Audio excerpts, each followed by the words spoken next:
શનિવારે કરો આ 4 કામ અને કહેવાય છે કે ગરીબી તમારી પાસે ટકી નહીં શકે. હિન્દુ ધર્મમાં શનિવારનો દિવસ શનિદેવ અને હનુમાનજીનો માનવામાં આવે છે. આ દિવસે કરવામાં આવેલા કેટલાક ખાસ ઉપાય જીવન બદલી શકે છે એવી માન્યતા છે. પહેલું કામ, શનિવારે સાંજે પીપળાના વૃક્ષ નીચે સરસવના તેલનો દીવો પ્રગટાવો. કહેવાય છે કે આ ઉપાયથી શનિદેવ પ્રસન્ન થાય છે અને ઘરમાં સુખ સમૃદ્ધિ આવે છે.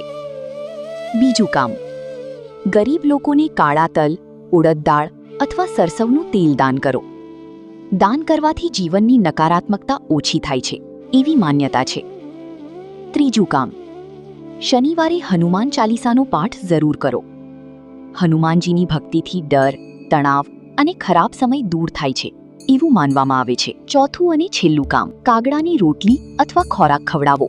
આને પિતૃઓના આશીર્વાદ સાથે જોડવામાં આવે છે. પણ યાદ રાખો, માત્ર ઉપાય નહીં, સારા કર્મ અને મહેનત જ જીવનને સાચે બદલાવે છે. જો તમને આવી જ ધાર્મિક અને રહસ્યમય માહિતી ગમી તો વિડીયોને લાઈક કરો, ચેનલને સબસ્ક્રાઇબ કરો અને જય શનિદેવ કોમેન્ટમાં જરૂર લખજો.